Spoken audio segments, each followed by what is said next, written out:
যাদবপুরের ঘটনায় গলায় প্ল্যাকার্ড ঝুলিয়ে ঘাটালে তৃণমূল শিক্ষক সমিতির ধিক্কার মিছিল।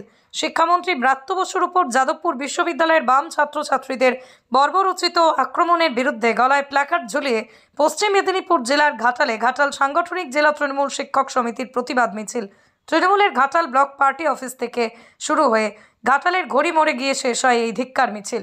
আজকের এই মিছিলে উপস্থিত ছিলেন পশ্চিম মেদিনীপুর জেলা তৃণমূল প্রাথমিক শিক্ষক সমিতির চেয়ারম্যান অনিমেষ দে, তৃণমূলের ঘাটাল সাংগঠনিক জেলা শিক্ষক সমিতির সভাপতি অভিজিৎ ধারা, তৃণমূলের জেলা সভাপতি আশিস উদাইত, ঘাটাল ব্লক তৃণমূল সভাপতি দিলীপ মাঝি, তৃণমূলের কয়েকশো কর্মী সমর্থকরা।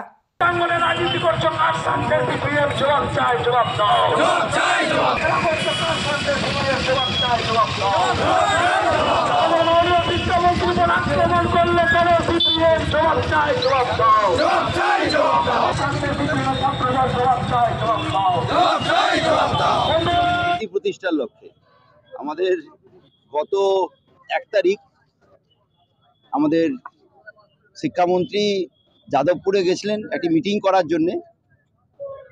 সমস্ত প্রফেসররা ওখানে ছিলেন। হঠাৎই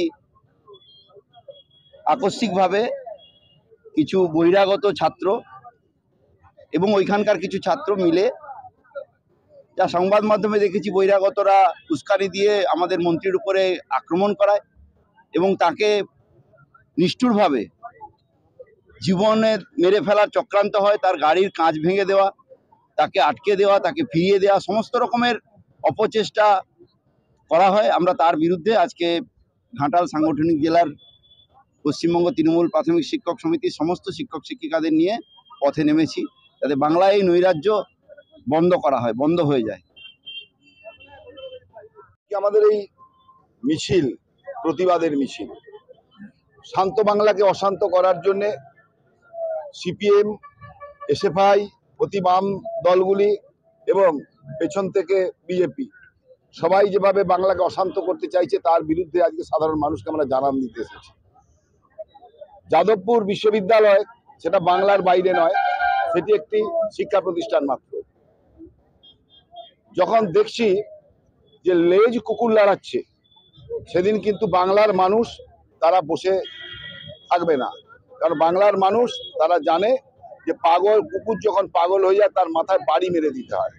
তার যেমন করে 2011 সালে আমরা আন্দোলনের বাড়ি মেরে মেরে সিপিএমকে সোজা করে দিয়েছিলাম, আবার এই আন্দোলনের বাড়ি এবং জনজাগরণের মধ্য দিয়ে সিপিএমকে কিভাবে সোজা করে দিতে হয়, এসএফআইকে কিভাবে সোজা করে দিতে হয়, সেটা কিন্তু এই বাংলার মানুষ জানে।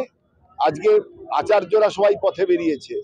আচার্য যখন পথে বেরোয়, তখন সাধারণ মানুষ আচার্যদের পাশেই থাকে। আর বাংলার সম্মানীয় শিক্ষামন্ত্রী, যিনি আমাদের সাংস্কৃতিক জগতের ধ্রুবতারা বলা যায়, যাকে অধ্যাপক মানুষ, যিনি ওয়েব কুমার একটি সভায়, যেখানে 3000-এরও বেশি, যেখানে অধ্যাপক অধ্যাপিকারা যেখানে মিলিত হতে গেছেন, তাদের আহ্বানে তিনি সেখানে বক্তব্য রাখতে গেছেন। অতিথি দেবো ভব, যে বিশ্ববিদ্যালয় বুঝতে পারছে না যে সেখানে শিক্ষামন্ত্রী তিনি অতিথি হিসেবে গেছেন, সেই জ্ঞানটুকু যাদের নেই, তারা বিশ্ববিদ্যালয়ের ছাত্র কি করে হয়, এটাই আমার কাছে কিন্তু খুবই আশ্চর্য। আমরা আশা করব বাংলার সংস্কৃতি অতিথি দেবো ভব, যেখানে যে রাজনৈতিক দলের নেতৃত্ব যেখানেই যান, তারা ঠিকঠাকভাবেই যাবেন, তাদের উপরে অতর্কিত আক্রমণ নয়।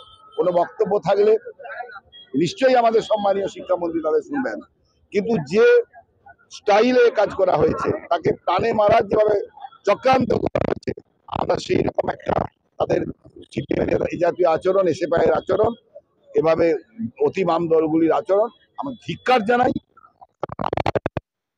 মেদিনীপুর জেলা স্বাধীনতা আন্দোলনে এরা এখানে যারাই অত্যাচার করেছে, সমস্ত অত্যাচারীকে তাদেরকে কিন্তু এখানে হয় চিরদিনের জন্য চলে যেতে হয়েছে, আর আবার কাউকে কাউকে এই আন্দোলনের কাছে মাথা নত করতে হয়েছে। স্বভাবতই মেদিনীপুরের মানুষ যদি জ্বলে ওঠে, সারা বাংলা কিন্তু সেদিন বসে থাকে না।